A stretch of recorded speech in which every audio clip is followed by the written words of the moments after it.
मुख्य उद्देश्य आमर आश्रम माध्यम लोक मानकर कवि कवयित्री मानकर भाषा ज्ञान एवं साहित्य अधिक जानापी कविता माध्यम कविता जोटा कि जनर हृदय को खूब शीघ्र छुई पारे से जिनटा आम प्रति मास 15 वर्ष धरी कर आज बर्तमान सुधा 40 जन खंडे आमर सरिया पर्यंत कवि आसूना राति 9टा पर्यंत कविता आसता 9टा पर्यंत कवि कवयित्री मैंने आसिक पहुंचती और कविता पाठ करती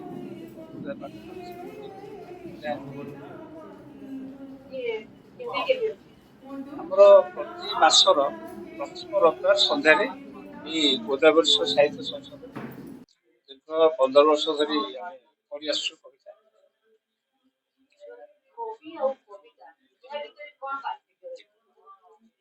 कवि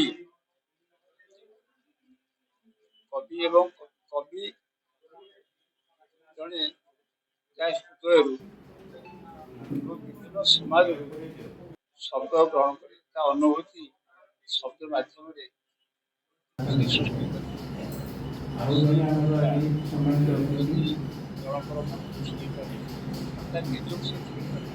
से कविता भल बोली आम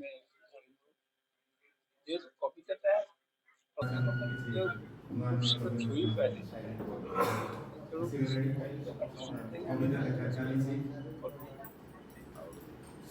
विभिन्न साहित्यक मान आश्रम उपस्थित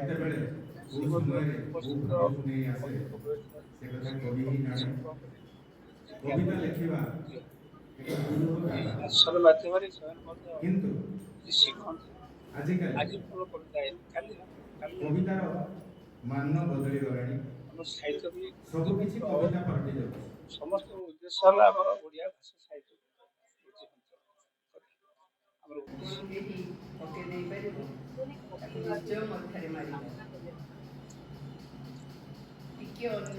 कवि साधना सीमा नहीं तार शेष भी जड़े भल कवि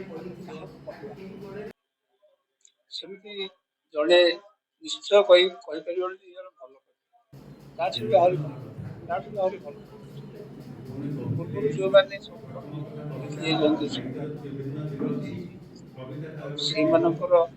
कविता को देखिए आज गतिशील होमर भाषा संस्कृति साहित्य गवेषणा आम देश आमर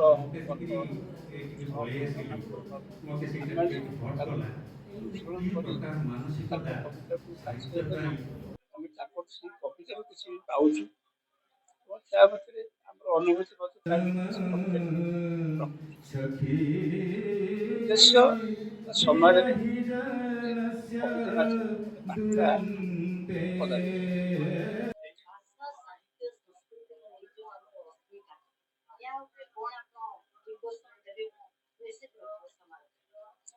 भाषा अस्मिता तो बर्तमान गोटे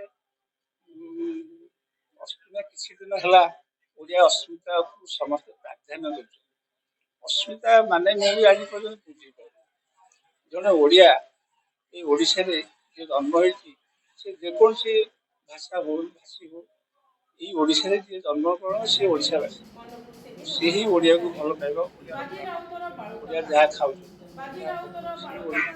चाइनीज भी अच्छा जापानीज भी अच्छा नेपाली भी अच्छा आम ओडिशा रे से आज बहुत दिन चाइनीज भी अच्छा सी भी आज आम ओडिया भाषा प्रांचल भाव कहते ओडिया भी लिखुंट आम ओडिशा रे जी रही सी ही आम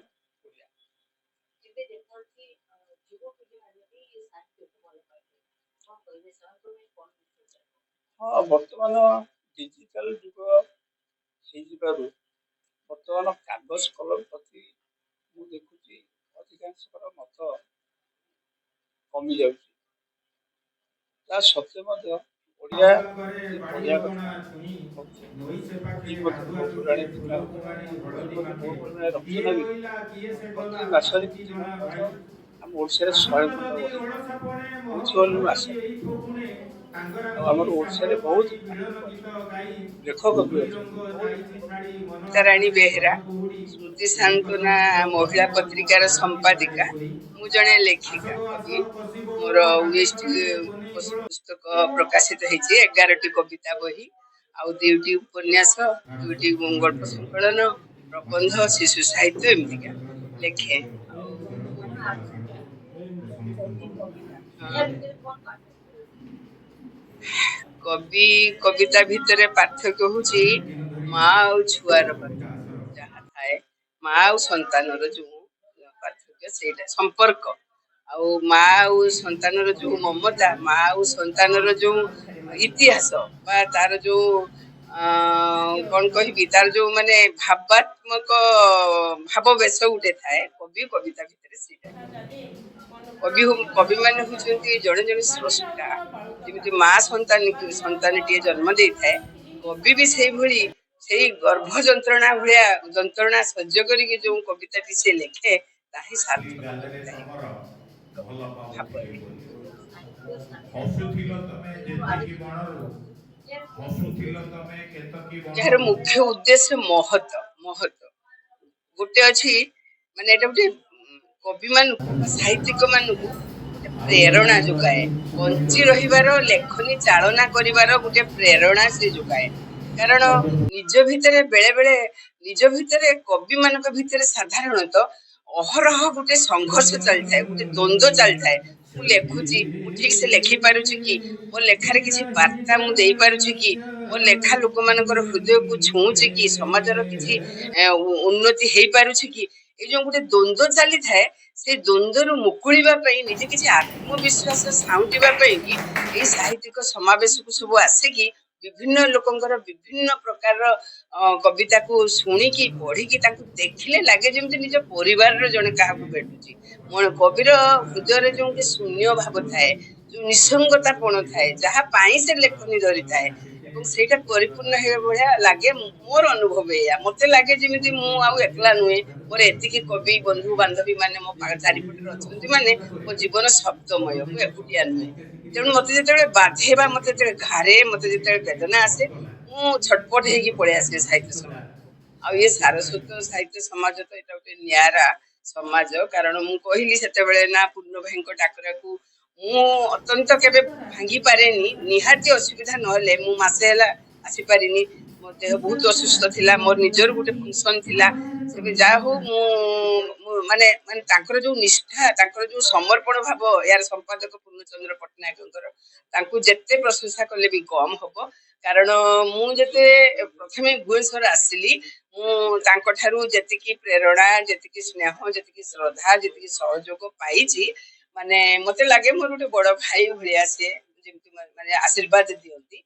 ଆଉ ଏମିତି ଭାଇଚାରା ସୃଷ୍ଟି କରେ, ଏଇ ସାହିତ୍ୟ ଆସର ଗୋଟେ ଭାଇଚାରା ସୃଷ୍ଟି କରେ। ସବୁ କବି ମାନଙ୍କ ଭିତରେ ଯୋଉ ଜଣ ଜଣଙ୍କର ଗୋଟେ ଅହଂଭାବ ଥାଏ, ମୁଁ କବି, ମୁଁ ବହୁତ ବଡ ଲେଖୁଛି, ଏମାନେ କଣ ଲେଖୁଛନ୍ତି। କିନ୍ତୁ ମତେ ଲାଗେ ସବୁ କବି ମାନେ ତ ସ୍ରଷ୍ଟା ନା, ମୁଁ କାହାକୁ ବଡ ସାନ ଭାବି ପାରେନି କି କୌଣସି କବିତାକୁ ଭଲ ମନ୍ଦ ମୁଁ କହିପାରେନି। ମତେ ଲାଗେ ସବୁ ସମାନ, ଏମିତି ଭାବନାରେ ମୁଁ ଆସେ। ଆଉ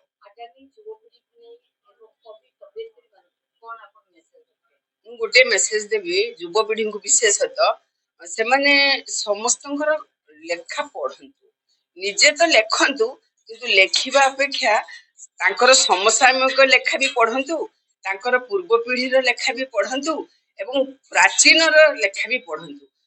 ମାନେ ଆମେ ଯଦି 10ଟା ବିଷୟ ପଢିବା, ତାହେଲେ ଆମେ ଗୋଟେ ବିଷୟ ଉପରେ କନସେନଟ୍ରେସନ ଭଲରେ ଆଣିପାରିବା।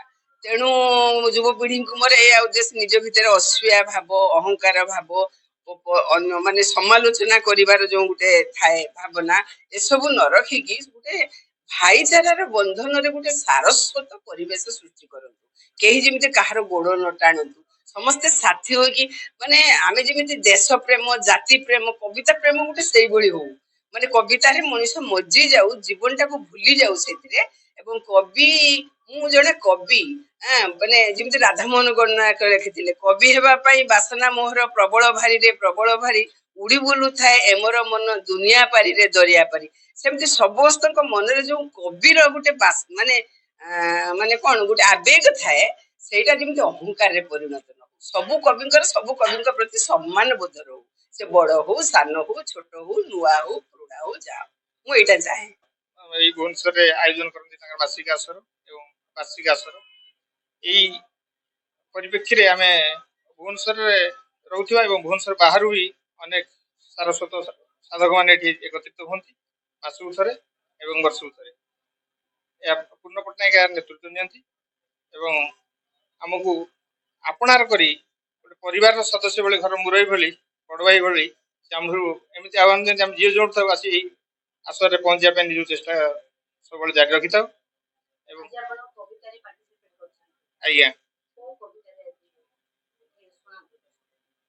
ମୁଁ ଗୋଟେ ବହୁତ ଦିନ ତଳେ ଲେଖିଥିବା କବିତାଟିଏ ଯୋଉଟା କି ଭୁବନେଶ୍ୱରରେ କବିମାନଙ୍କ ଭିତରେ ମୋର ପରିଚୟ ସୃଷ୍ଟି କରିଥିଲା।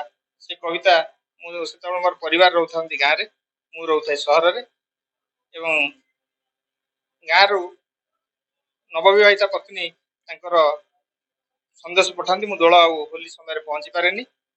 ସେଇଆକୁ ନେଇ ଗୋଟେ କବିତା ଲେଖିଥାଏ। ସେଇ କବିତା ଏଠି ପ୍ରଥମେ ଉପସ୍ଥାପନ କଲାବେଳେ ମୋ କବିମାନଙ୍କ ଭିତରେ ପରିଚୟ ମୋର ସୃଷ୍ଟି ହେଇଛି। ସେ କବିତାଟି ହେଉଛି ଦୋଳ ଭାଷା। ସେ କବିତାରେ ମୁଁ ଦୁଇ ପଦ କହୁଛି। ସେତେବେଳେ ନୂଆ ନୂଆ ମୋବାଇଲ ଫୋନ୍ ଧରା ହେଇଥାଏ, ଛୋଟ ଫୋନ୍ 1260 ମଡେଲର। ତେଣୁ ସହଧର୍ମିଣୀ ତାଙ୍କ ମନ କଥା ଯାହା କହିଥାନ୍ତି, କର୍ପୋରେଟ ସେକ୍ଟରରେ ଯେହେତୁ ଜବ୍ କରେ, ଏଠୁ ପହଞ୍ଚି ନ ପାରିଥାଏ ହୋଲିକି, ସେଇ ପରିପ୍ରେକ୍ଷୀରେ କବିତା ଶୀର୍ଷକ ଦୋଳ ଭାଷା। ଆଜି ମୋ ଗୁଡଲି ବାପା ଏ ଦୋଳ ଭାଷା ଜାଣିବ, ମୋ ମିଛ କୁହା ଭ୍ରାମ୍ୟ ଯନ୍ତ୍ର ଆଜି ରାଣ ଦେଇ କହେ ସତ, କଥା ନିଶ୍ଚୟ ରଖିବ ତମେ ଦୋଳକୁ ହିଁ ଆସିବ। ଆଲୋ ତମେ ସତେ ନ ଆସିଲେ ଏ ଗାଁରେ ଜାତ ଯେତେ ଦୁଲୁକିଲେ, ମୋ ମନର ପରବଟା ଫାଙ୍କା ଫାଙ୍କା ଲାଗିବ, ମୋର କଥା ନିଶ୍ଚୟ ରଖିବ ଦୋଳକୁ ହିଁ ଆସିବ। ଏଠି ମାଙ୍କଡ ଉଲୁରା ଚାଳ ସଜାଡି ଜୀବ ସହଳ, ଖରାତରା ବିରତିରେ ହେଲେଣି ମୁଁ ପାଗଳ, ତୁମ ଭାଗ ସଞ୍ଜା ଧାନର ବି ହିସାବ ରଖିଛି ଦେବି, ହେଲେ ସେହି ହିସାବ ମୋତେ ଦବ କଣ୍ଟକିଆ ଉଛୁର, ସେହି ହିସାବ ମୋତେ ଦବ କଣ୍ଟକିଆ ଉଛୁର। ତମେ ଜାଣିଛ ଏ ଗାଁ ପିଲା ଫଗୁ ଖେଳି ଡେଇଁବେ ମୋ ଘର ଚାଳି, ଏ ପଡିଶା ଦିଅର ଟୋକା ଆଉ ଯେତେ ଲେଖାଯୋଖା, ତାଙ୍କୁ ନାହିଁ ବାଡବତା କେମିତି ହେ ରୋକିବ, ତମେ ସିନା ଘରେ ଥିଲେ। ଆଲୋ ତମେ ସିନା ଘରେ ଥିଲେ ମତେ ଠେଙ୍ଗା ଧରି ଜଗିବ, ଅସଜଡା ମୋ ଦେହରୁ ରଙ୍ଗ ସବୁ ମାଜିବ, ସବୁ ରଙ୍ଗ ଏକାସୁରେ ଏ ଘର କୋଣେ ମିଶିବ, କଥା ନିଶ୍ଚୟ ରଖିବ ତମେ ଦୋଳକୁ ହିଁ ଆସିବ। ତୁ ଶୁଣୁଛ ସଅଳ ଆସିଲେ ତୁମେ ମୋ ଗଡିଆର ପଙ୍କ କାଢି ନୂଆ ବନ୍ଧ ବାନ୍ଧିବ, ଏସନ ପାଣି ଅଭାବ ଆଗାମୀକୁ ନଥିବ, ଏଣେ ରବି ଉଠିଆ ବିଲକୁ ଏ ଓଲିଆ ଗୋରୁ ମୁହଁରୁ ମୋ ବାଡ ଅଗଣା ଫୁଙ୍ଗୁଳା, ତମେ ବାଡବତା ଛନ୍ଦିବ